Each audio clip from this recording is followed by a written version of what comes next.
মাধ্যমিক পরীক্ষার্থীদের জন্য তোমাদের বাংলা পাঠ্য বই খুললে প্রথমেই নজরে আসে জ্ঞানচক্ষু ছোট গল্প। এই গল্পের শর্ট প্রশ্ন নিয়ে আজকের আলোচনা। একেবারে প্রথম লাইন থেকেই 2023-এ একটা প্রশ্ন আসছিল, কথাটা শুনে তপনের চোখ মার্বেল হয়ে গেল। এই লাইনটাকে জটিল বাক্যে পরিবর্তন করতে হবে।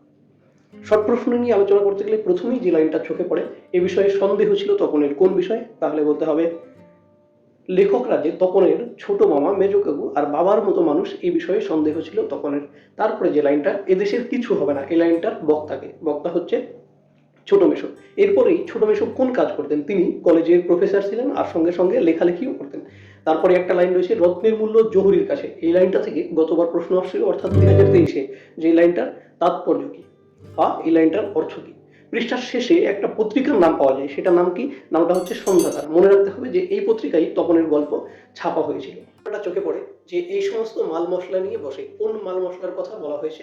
তাহলে বলতে হবে যে তপনের বয়সী ছেলেমেয়েরা গল্প লিখতে গেলেই হয়তো রাজারানীর গল্প, নয়তো খুন জখম অ্যাক্সিডেন্টের গল্প, আর তা না হলে না খেতে পেয়ে মরে যাওয়া, এই সমস্ত মাল মশলা নিয়ে বসে। তারপরে একটা লাইন খুব চোখে পড়ে আমার ব্যক্তিগতভাবে, যে এই কথাই তখন ভাবছে রাত দিন। কোন কথা? এখানে বেশিরভাগ ছেলেমেয়েরাই ভুল করে বসে। তারা ভাবে যে তপন তার গল্প ছেপে আসার কথা নিয়ে ভাবছে, কিন্তু আসলে উত্তরটা হবে যে ছোটবেলা থেকেই তপন রাশি রাশি গল্প শুনেছে আর এখন বস্তা বস্তা পড়ছে, কাজেই গল্প জিনিসটা কি সেটা জানতে বাকি নেই তপনের। এরপরে প্রসঙ্গ চলে আসে তপন আর তপনের ছোট মাসির, যে তাদের বয়সের পার্থক্যটা কতটুকু ছিল। তাহলে মনে রাখবা যে গল্পে লেখা আছে বছর 8 অর্থাৎ 8 বছরের বড় ছিল। তখন এর লেখা গল্প যখন তার মাসি তার মেশোর কাছে নিয়ে যায়, তখন তপন মুখে মানা করলেও মনে মনে কিন্তু পুলকিত হয়েছিল। এই সময় দেখা যায় যে তপনের মাসি হচ্ছে ডিম ভাজা আর চা খেয়েছিল, আর মেশো শুধু কফি খেয়েছিল। দীর্ঘ অপেক্ষার পরে হঠাৎ করেই একদিন দেখা যায় তপনের মাসি আর মেশো তাদের হাতে একটা সংখ্যা, সন্ধ্যাতা।